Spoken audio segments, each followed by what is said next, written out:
The greedy shopkeeper and the magic seeds. एक समय की बात है, शाइनिंगडेल नामक छोटे से नगर में मिस्टर मेहता नाम के एक लालची दुकानदार रहते थे। मिस्टर मेहता के पास नगर की एकमात्र किराने की दुकान थी और वह हर चीज के लिए जरूरत से ज्यादा पैसे वसूलते थे। उन्हें पता था कि गांव वालों के पास उनकी दुकान के अलावा कोई और विकल्प नहीं है, इसलिए वह उनका फायदा उठाते थे। एक दिन एक बुद्धिमान बूढ़ी महिला दुकान में आई। उनके चेहरे पर झुर्रियां थीं, लेकिन उनकी मुस्कान बहुत दयालु थी। उन्होंने कुछ सामान उठाया और मिस्टर मेहता के ऊंचे दामों को देखा। उन्होंने धीरे से पूछा, तुम इन चीजों के लिए इतना ज्यादा क्यों चार्ज करते हो बेटा? मिस्टर मेहता ने कंधे उचकाए और कहा, यह मेरी दुकान है तो मैं जो चाहूं वह दाम ले सकता हूं। वैसे भी सभी को मुझसे ही खरीदना पड़ता है। बूढ़ी महिला ने सिर हिलाया और कहा, सावधान रहो मिस्टर मेहता, लालच से कभी भलाई नहीं होती। लेकिन लो, मैं तुम्हें एक तोहफा देती हूं। उन्होंने एक छोटा सा बीजों का थैला दिया और कहा, ये जादुई बीज हैं, इन्हें अपने बगीचे में लगाओ और तुम्हें कुछ अद्भुत मिलेगा। मिस्टर मेहता उत्सुक हो गए। उन्होंने बीज ले लिए और सोचा, शायद ये सोने के सिक्कों से भरे पेड़ में बदल जाएंगे। वह जल्दी से घर गए, अपने बगीचे में बीज लगाए और रोज उन्हें पानी देने लगे। एक हफ्ते बाद एक अजीब पौधा उगाया।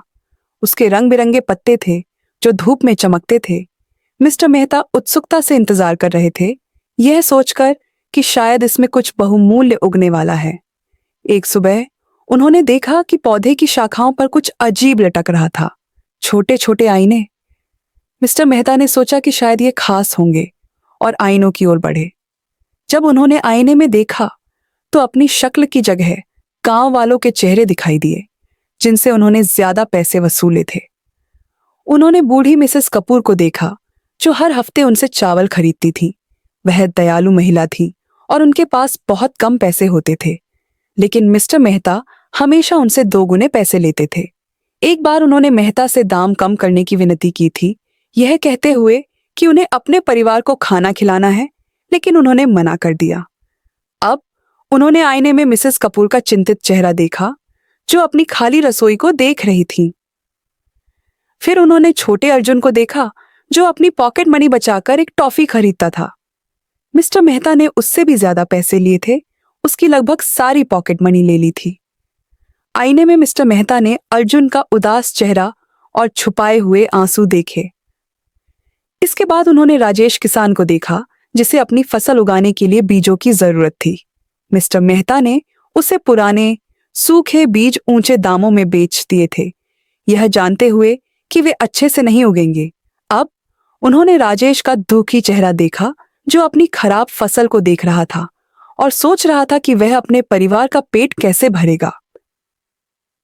हर आईने में एक उदास या गुस्से से भरा चेहरा दिखा, जिससे पता चला कि मिस्टर मेहता के लालच ने उन्हें कितना नुकसान पहुंचाया था। उन्होंने मुंह फेरने की कोशिश की, लेकिन आईने के जादू ने उन्हें रोक लिया। उन्हें हर उस गांव वाले का दर्द महसूस हुआ, जिनके साथ उन्होंने गलत किया था। पहली बार उन्होंने समझा कि उनके लालच ने दूसरों को कितना तकलीफ दी है। अगली सुबह उन्होंने सब कुछ सही करने का फैसला किया। उन्होंने अपने दाम कम कर दिए और जरूरतमंद गांव वालों को कुछ सामान मुफ्त में भी देना शुरू कर दिया। धीरे धीरे गांव वालों का उन पर भरोसा लौट आया। जादुई आईना गायब हो गया, लेकिन मिस्टर मेहता को इससे कोई फर्क नहीं पड़ा। उन्होंने सीख लिया था कि दयालुता और ईमानदारी उन्हें लालच से कहीं ज्यादा खुशी दे सकती है। उस दिन से मिस्टर मेहता की दुकान नगर की सबसे दोस्ताना जगह बन गई और उन्होंने अपने बगीचे के एक छोटे कोने को हमेशा बीज लगाने के लिए सुरक्षित रखा, ताकि उन्हें उस बुद्धिमान बूढ़ी महिला का सबक याद रहे।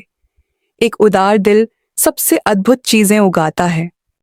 कहानी का उद्देश्य, लालच केवल दुख और अफसोस लाता है, जबकि दयालुता और ईमानदारी सच्ची खुशी और विश्वास का आधार बनती है।